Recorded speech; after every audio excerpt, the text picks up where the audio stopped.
அனைவருக்கும் அன்பு வணக்கம். நான் உங்கள் Karthik. Welcome to mind soldier YouTube channel. நம்ம யூடியூப் சேனல்ல மனதை பயன்படுத்தி நம்முடைய இலக்குகளை துல்லியமாகவும் விரைவாகவும் எப்படி அடைவதுன்னு பார்த்துட்டு இருக்கோம். அந்த வகையில இன்னைக்கு நம்ம பார்க்க போறது, நீங்கள் விரும்பும் நபர் உடனே உங்களை நேரில் சந்திக்க வர மிகவும் எளிமையான வழி. இந்த வீடியோக்குள்ள போறதுக்கு முன்னாடி நம்ம சேனலை இப்பதான் நீங்க ஃபர்ஸ்ட் டைம் பாக்குறீங்கன்னா மறக்காம சப்ஸ்கிரைப் பண்ணிக்கோங்க. பக்கத்துல இருக்க பெல் ஐகானையும் பிரஸ் பண்ணிக்கோங்க. அப்பதான் அப்லோட் பண்ற எல்லா பயனுள்ள தகவல்களும் உடனடியா உங்களுக்கு நோட்டிபிகேஷன்ல வரும். இப்ப நம்ம பார்க்க போறது சுலபமான ஒரு தாந்திரிக முறை. தாந்திரிக முறைகள் மற்றும் மந்திர ஜபங்கள் இந்த இரண்டுமே கூட பார்த்தீங்கன்னா லா ஆஃப் அட்ராக்ஷன் உடைய ஒரு பார்ட் தாங்க. மனதின் ஆற்றலை கொண்டு ஒரு குறிப்பிட்ட நபரையோ அல்லது குறிப்பிட்ட பொருளையோ நம்ம ஈர்க்கிறோம் அப்படின்னாலே அது லா ஆஃப் அட்ராக்ஷன் மெத்தட் தாங்க. தாந்திரிக முறையாக இருக்கிறதுனால காம்ப்ளிகேட்டடா கடினமான ஒரு டெக்னிக்கா இருக்குமான்னு நீங்க நினைக்க வேண்டாம். ரொம்பவுமே சுலபமான மெத்தட் இது. யாரெல்லாம் இந்த மெத்தடை யூஸ் பண்ணலாம்னு பார்த்தோம்னா, கணவன் மனைவி, காதலர்கள், நண்பர்கள், நெருங்கிய உறவினர்கள் மற்றும் உடன் பிறந்தவர்கள்னு உங்களுக்கு நெருக்கமாக இருக்கக்கூடிய அத்தனை உறவுகளுக்கும் இந்த மெத்தடை நீங்க யூஸ் பண்ணலாம். காதலர்கள்னு வரும்பொழுது பிரேக்கப் லவ்ல இருக்கிறவங்க மற்றும் ஒன் சைட் லவ்ல இருக்கிறவங்களும் இந்த மெத்தடை நீங்க தாராளமாக பயன்படுத்தலாம். உங்களை யாருன்னே தெரியாத அறிமுகமில்லாத நபர்களுக்கு இந்த மெத்தடை நீங்க யூஸ் பண்ண முடியாதுங்க.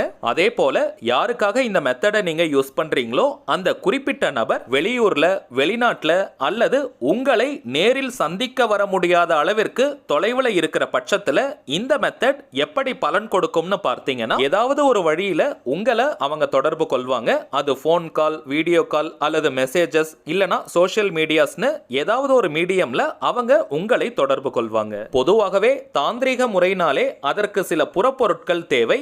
இந்த மெத்தடுக்கு நமக்கு தேவைப்படும் பொருட்கள் 5 கிராம்புகள், அதாவது லவங்கம்னு கூட சொல்லுவாங்க. முனை உடையாமல் இருக்கக்கூடிய முழுமையான கிராம்பாக இருக்கணும். மனிதர்களை வசப்படுத்தக்கூடிய, அதாவது ஈர்க்கக்கூடிய முக்கியமான தாந்திரிக பொருள் இந்த லவங்கம். சமையலறையில் ஆல்ரெடி நீங்க வச்சிருந்தீங்கன்னா அதை கூட நீங்க எடுத்துக்கலாம். புதியதாக தான் வாங்கணும்ன்ற அவசியம் கிடையாதுங்க. ஆனால் ஆல்ரெடி நம்ம பார்த்ததை போல முனை உடையாமல் இருக்கக்கூடிய முழுமையான கிராம்பாக இருக்கணும். அப்படிப்பட்ட கிராம்புகள் தாங்க தாந்திரிகத்திற்கு முழுமையான பலன்களை கொடுக்கும். இரண்டாவதாக தேவைப்படுவது 5 எண்ணிக்கையில ஏலக்காய்கள். இந்த ஏலக்காய்களுக்கும் பார்த்தீங்கன்னா மனிதர்களை வசப்படுத்தக்கூடிய ஆற்றல் இருக்கு. ஜனவசியம் மற்றும் பணவசியம்னு 2 விதமான ஈர்ப்பு சக்திகளை கொண்டது இந்த ஏலக்காய். கிராம்புகளை போலவே ஏலக்காய்களையும் ஃப்ரெஷ்ஷா நீங்க எடுத்துக்கோங்க. விதைகள் வெளியேறாத ஏலக்காய்களாக இருக்கணும். அதே நேரத்தில் அந்த ஏலக்காய்களை நீங்க வாசம் செய்யக்கூடாதுங்க. தாந்திரிகத்திற்கு நாம் பயன்படுத்தும் பொருளை முகர்ந்து பார்க்க கூடாது. வாடி போன, காய்ந்து போன பழைய ஸ்டாக் ஏலக்காய்களை எல்லாம் நீங்க யூஸ் பண்ணாதீங்க. இந்த ஏலக்காய்களை மட்டும் கொஞ்சம் ஃப்ரெஷ்ஷா நீங்க கடையில வாங்கிடுங்க. 5 எண்ணிக்கையில ஏலக்காய்கள் நமக்கு இருந்தால் போதும். அடுத்ததாக ஒரு ஒயிட் கலர் அன்ரோல்டு பேப்பரை நீங்க எடுத்துக்கோங்க. A4 ஷீட் மாதிரியான ஒரு முழு பேப்பரை நம்ம யூஸ் பண்ணணும். கசங்கி போன, கிழிந்து போன பேப்பர்களை எல்லாம் நீங்க பயன்படுத்தாதீங்க. கோடு போடாமல் இருக்கக்கூடிய அன்ரோல்டு ஒயிட் பேப்பரை நீங்க எடுத்துக்கணும். அந்த பேப்பர்ல எழுதுறதுக்கு கிரீன் கலர் அல்லது ப்ளூ கலர் பென் நமக்கு தேவை. ரெட் அண்ட் பிளாக் கலர் நம்ம யூஸ் பண்ண கூடாதுங்க. கிரீன் அல்லது ப்ளூ கலர்ல எழுதக்கூடிய பென், பென்சில், மார்க்கர், ஹைலைட்டர், ஸ்கெட்ச்னு எதை வேணா நீங்க யூஸ் பண்ணிக்கலாம். இது ஒரு தாந்திரிக முறையாக இருந்தாலும் இந்த மெத்தடுக்கு நிறைய கட்டுப்பாடுகள் கிடையாதுங்க. நீங்க குளிச்சுட்டு தான் இந்த மெத்தடை ஃபாலோ பண்ணணும்னு கிடையாது. அதே போல அசைவம் சாப்பிட்டிருந்தாலும் இந்த மெத்தடை நீங்க யூஸ் பண்ணலாம். பெண்கள் தீட்டு நேரமாக இருந்தாலும் இந்த தாந்திரிக முறையை நீங்க பயன்படுத்தலாம். 2 முக்கியமான விஷயங்கள். சனிக்கிழமை, சாட்டர்டே அன்னைக்கு மட்டும்தான் இந்த மெத்தடை நீங்க ஸ்டார்ட் பண்ணணும். வளர்பிறை, தேய்பிறை எல்லாம் நீங்க பார்க்க வேண்டிய அவசியம் கிடையாது. எந்த சனிக்கிழமை வேணாலும் நீங்க ஸ்டார்ட் பண்ணலாம். சனிக்கிழமை ஆரம்பிச்சு 3 நாளைக்கு இந்த மெத்தடை கண்டினியூஸா நம்ம ஃபாலோ பண்ணணும். 3 டேஸ்க்கு எந்த ஒரு பிரேக்கும் இல்லாம இந்த மெத்தடை நம்ம யூஸ் பண்ணணும். இன் கேஸ் ஒரு நாள் நீங்க பிரேக் எடுத்துட்டாலும் கூட திரும்பவும் ஃபர்ஸ்ட்ல இருந்தாங்க இந்த மெத்தடை ஸ்டார்ட் பண்ணணும். அதுவும் சனிக்கிழமையாகத்தான் இருக்கணும். அடுத்த முக்கியமான விஷயம் டைமிங்ஸ். நீங்க தூங்க போறதுக்கு முன்னாடி மட்டும் தான் இந்த தாந்திரிக முறையை பயன்படுத்தணும். நீங்க ஷிஃப்ட்ல ஒர்க் பண்றவங்களாக இருந்தாலும் சரி, எந்த நேரத்துல நீங்க தூங்க போவீங்களோ அந்த நேரத்துல தான் இந்த மெத்தடை நீங்க யூஸ் பண்ணணும். உங்க எல்லா வேலையுமே முடிச்சிட்டு ஃபைனலா நீங்க தூங்க போறதுக்கு முன்னாடி இருக்கக்கூடிய 10 நிமிடங்களை இந்த மெத்தடுக்கு நீங்க ஸ்பெண்ட் பண்ணுங்க. இந்த டெக்னிக்கை முடிச்சிட்டு உடனடியா நீங்க படுத்து தூங்கிடணும். அதற்கு பிறகு மொபைல் எடுத்து பார்க்கறதோ அல்லது பக்கத்துல இருக்கிறவங்க கிட்ட பேசுறது, டிவி பார்க்கறது, பாட்டு கேட்கறது பண்றதுன்னு எந்த விதமான ஆக்டிவிட்டீஸ்லயும் ஈடுபடக்கூடாதுங்க. அதனால உங்க எல்லா வேலையுமே நீங்க முடிச்சிட்டு தூங்க போறதுக்கு முன்னாடி இந்த மெத்தடை ஃபாலோ பண்ணுங்க. சரிங்க, இப்போ அந்த ஒயிட் கலர் பேப்பரை நீங்க எடுத்துக்கோங்க. கிரீன் கலர் அல்லது ப்ளூ கலர் பெண்ணால இப்ப நம்ம டிஸ்பிளேல தெரியக்கூடிய வார்த்தையை 9 முறை நீங்க எழுதணும். பெயர், வசி, வசி. அவ்வளவுதாங்க. பெயர்னு இருக்கக்கூடிய இடத்திற்கு பதிலாக யாருக்காக இந்த மெத்தடை நீங்க யூஸ் பண்றீங்களோ அந்த குறிப்பிட்ட நபருடைய பெயரை நீங்க எழுதணும். உதாரணத்திற்கு அவங்க பெயர் ராஜான்னு இருந்ததுன்னா ராஜா வசி வசின்னு எழுதணும். அவங்க பெயர் ராணின்னு இருந்ததுன்னா ராணி வசி வசின்னு நீங்க எழுதணும். 9 முறை நீங்க எழுதணும். ஒன்றன் கீழ் ஒன்றாக எழுதிக்கோங்க. அதாவது 1 by 1 நீங்க எழுதிக்கோங்க. எண்ணிக்கை ரொம்பவுமே முக்கியம். ஜஸ்ட் நீங்க அப்படியே கவுண்ட் பண்ணி பாருங்க 9 முறை இருக்கான்னு. நம்பர்ஸ் எல்லாம் போடக்கூடாதுங்க. அதே போல ஒரே பக்கத்திலேயே எழுதுங்க. ஃப்ரண்ட் அண்ட் பேக் எல்லாம் எழுதக்கூடாதுங்க. ஏன்னா A4 ஷீட் மாதிரியான ஒரு பிளெயின் ஷீட் நீங்க எடுத்திருக்கீங்க. அதிலேயே 9 முறை தாராளமாக நம்மால் எழுத முடியும். அடுத்ததாக நேம் யூஸ் பண்றதுல சில பேருக்கு குழப்பங்கள் இருக்கும். எந்த பெயரை யூஸ் பண்ணணும்னு அந்த குறிப்பிட்ட நபரை அதிகபட்சமாக என்ன நேம் சொல்லி கூப்பிடுவாங்களோ அதை மட்டும் தாங்க நீங்க யூஸ் பண்ணணும். நீங்க பர்சனலா கூப்பிடக்கூடிய ஷார்ட் நேம் அல்லது பெட் நேம் எல்லாம் யூஸ் பண்ண கூடாதுங்க.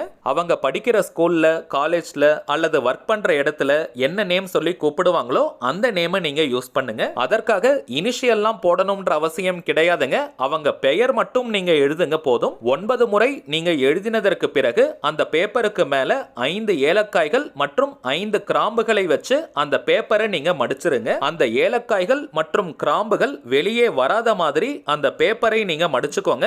எத்தனை மடிப்பு வேணாலும் நீங்க மடிச்சுக்கலாம். ஆனால் அது கிழியாமல் நீங்க பார்த்துக்கோங்க. ஜென்டலா அழகா நீங்க மடிச்சிருங்க. இப்போ இந்த மெத்தடை உட்கார்ந்துட்டு அல்லது படுத்துட்டே கூட நீங்க ஃபாலோ பண்ணலாம். நீங்க மடிச்சு வச்சிருக்கக்கூடிய பேப்பரை வலது உள்ளங்கையில வச்சுக்கோங்க.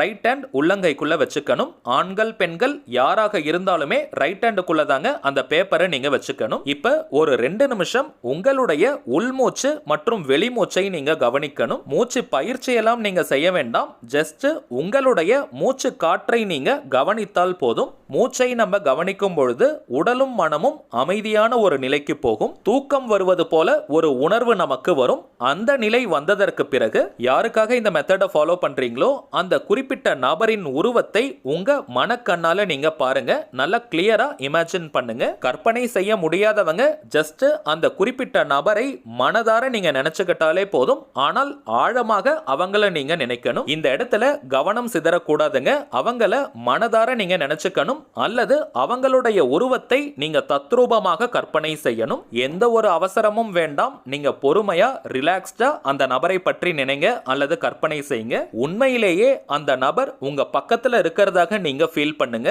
இப்ப அவங்கள மனதார நீங்க நினைச்சுக்கிட்டே அல்லது அவங்களுடைய உருவத்தை மனக்கண்ணால நீங்க பார்த்துக்கிட்டே பேப்பர்ல நீங்க எழுதி வச்சிருக்கக்கூடிய அந்த வார்த்தையை 2 முதல் ஒரு 5 நிமிடங்களுக்கு நீங்க சொல்லுங்க. ஆல்ரெடி நம்ம பார்த்த உதாரணம் தாங்க. அவங்க பெயர் ராஜான்னு இருந்ததுன்னா ராஜா வசி வசி. அவங்க பெயர் ராணின்னு இருந்ததுன்னா ராணி வசி வசின்னு 2 முதல் 5 நிமிடங்களுக்கு பொறுமையா மென்மையா நீங்க சொல்லுங்க. வாய் விட்டும் சொல்லலாம் அல்லது மனதுக்குள்ளேயும் நீங்க சொல்லிக்கலாம். இத்தனை முறை சொல்லணும்ன்ற எண்ணிக்கை கவுண்டிங் முக்கியம் கிடையாதுங்க.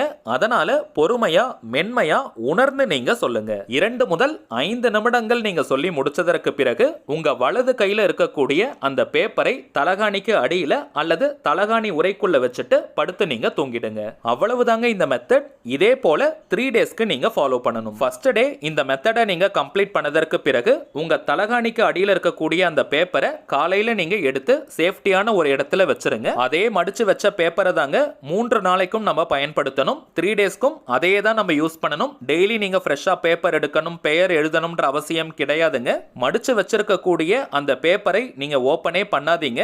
திரும்பவும் 2வது நாள் நீங்க தூங்க போறதுக்கு முன்னாடி உங்களுடைய மூச்சை 2 நிமிடம் நீங்க கவனிக்கணும். அதற்கு பிறகு அந்த குறிப்பிட்ட நபரை மனதார நீங்க நினைச்சுக்கோங்க அல்லது அவங்களுடைய உருவத்தை மனக்கண்ணால நீங்க பார்க்கணும். அதற்கு பிறகு 2 முதல் 5 நிமிடங்களுக்கு அவங்க பெயரை சொல்லிட்டு பக்கத்துல வசி வசின்னு சொல்லணும். அதாவது அந்த பேப்பர்ல நம்ம எழுதி வச்சதை 2 முதல் 5 நிமிடங்கள் சொல்லணும். சொல்லி முடிச்சிட்டு அந்த பேப்பரை தலகாணிக்கு அடியில வச்சு நீங்க தூங்கிடுங்க. இதே போலதாங்க 3வது நாளும் நீங்க செய்யணும். சோ நீங்க தினமும் புதிய பேப்பர் எடுத்து பெயரை எழுதணும், ஏலக்காய்கள் கிராம்பை வைக்கணும்ன்ற அவசியம் கிடையாதுங்க. முதல் நாள் மட்டும் தான் இதை நீங்க ரெடி பண்ணணும். அதையே தான் 3 நாளைக்கும் நீங்க பயன்படுத்தணும். 3வது நாள் இந்த மெத்தடை முடிச்சிட்டு காலையில் எழுந்தவுடன் அந்த பேப்பரை பத்திரமா நீங்க எடுத்து வச்சிருங்க. வீட்டு பக்கத்துல ஏரிகள், குளங்கள், கிணறு, ஆறு, கடல் போன்ற நீர்நிலைகள் இருந்தால் அந்த இடத்துல அந்த பேப்பரை பிரிக்காமல் அப்படியே நீங்க தூக்கி போட்டுருங்க.